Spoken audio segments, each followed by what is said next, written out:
Assalamualaikum warahmatullahi wabarakatuh. Hari ini saya akan memberikan sedikit penjelasan mengenai ideologi Pancasila di tengah ideologi lain. Sebelum saya menjelaskan, saya ingin memperkenalkan diri terlebih dahulu. Nama saya Aisyah Nur Asfia, mahasiswi Prodi S1 Ilmu Hukum. Oke, langsung saja menuju penjelasan yang pertama. Konsep ideologi. Secara etimologis, ideologi berasal dari dua kata. Yang pertama ada ideos, yang artinya gagasan, konsep, pengertian dasar, dan cita-cita. Yang kedua ada logos, yang berarti ilmu pengetahuan. Ideologi secara umum artinya adalah seperangkat nilai, ide, dan cita-cita yang tersusun secara sistematis sebagai hasil gagasan pemikiran yang mendalam dan diyakini kebenarannya, sehingga dijadikan petunjuk dan pedoman untuk menyelesaikan berbagai masalah dalam kehidupan bermasyarakat, berbangsa, dan bernegara. Ideologi Pancasila. Jadi, ideologi Pancasila sebagai ideologi bangsa Indonesia digagas oleh The Founding Father.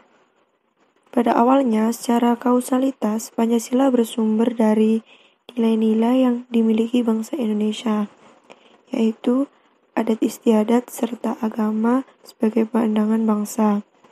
Oleh karena itu, telah diyakini kebenarannya, kemudian diangkat sebagai dasar filsafat negara dan menjadi ideologi bangsa. Ideologi Pancasila mendasarkan pada hakikat sifat kodrat manusia sebagai makhluk individu dan makhluk sosial. Sebagai makhluk individu, manusia diberikan hak atas kebebasan dan kemerdekaan individu. Sedangkan sebagai makhluk sosial, manusia juga berkewajiban mengakui hak dan kebebasan orang lain secara bersama. Selain itu, bahwa manusia menurut Pancasila berkedudukan kodrat sebagai makhluk pribadi. Hal ini berkaitan erat dengan hubungannya dengan Tuhan. Ideologi liberalisme. Jadi, ideologi liberalis berpangkal dari ontologis. Menurut ideologi liberalis, manusia pada hakikatnya adalah sebagai makhluk individu yang bebas. Manusia memiliki potensi dan senantiasa berjuang untuk dirinya sendiri. Atas dasar ontologi, hakikat manusia tersebut dalam kehidupan masyarakat bersama yang disebut negara. Kebebasan individu sebagai basis demokrasi bahkan merupakan unsur yang fundamental. Liberalisme akan membawa suatu sistem yakni kapitalisme. Liberalisme melihat manusia sebagai makhluk bebas.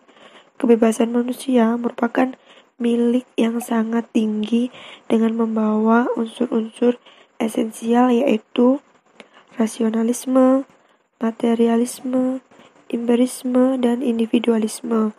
Ajaran ini bertitik tolak dari hak asasi yang melekat pada manusia sejak lahir dan tidak dapat diganggu-gugat oleh siapapun. Ideologi liberalisme memiliki ancaman sangat terselubung dan secara tidak sadar dapat tertanam dalam cara berpikir dan bertindak masyarakat tertentu di Indonesia.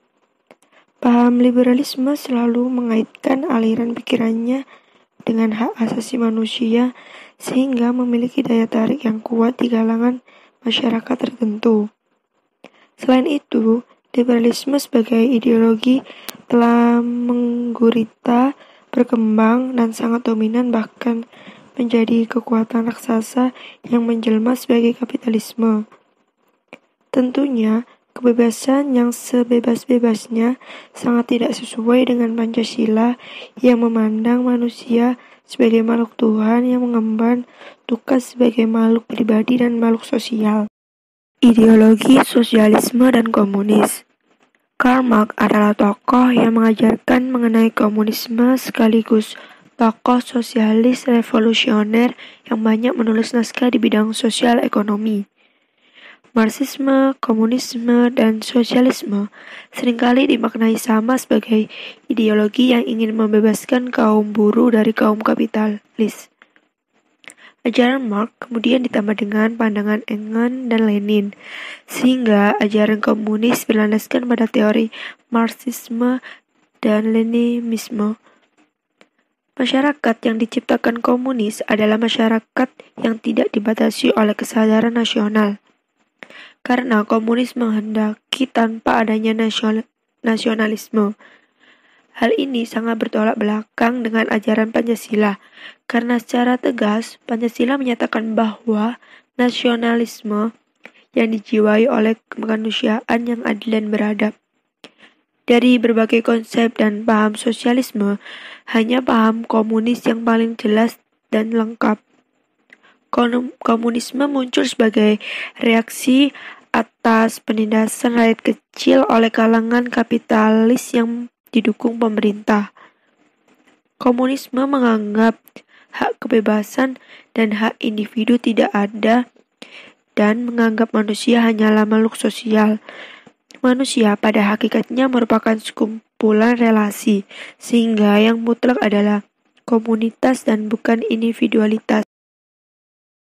Dari penjelasan tersebut, kita tahu bahwa Pancasila berada di antara dua ideologi besar, yaitu ideologi liberalis dari barat dan komunis dari timur. Namun, nilai-nilai di dalam ideologi Pancasila sama sekali tidak terpengaruh dan sangat berbeda jika dibandingkan dengan kedua ideologi tersebut. Oke, itu tadi penjelasan tentang ideologi Pancasila di tengah ideologi lain. Semoga apa yang saya sampaikan bisa dipahami dan juga bermanfaat. Apabila ada kekurangan dalam menjelaskan materi, saya mohon maaf. Terima kasih. Wassalamualaikum warahmatullahi wabarakatuh.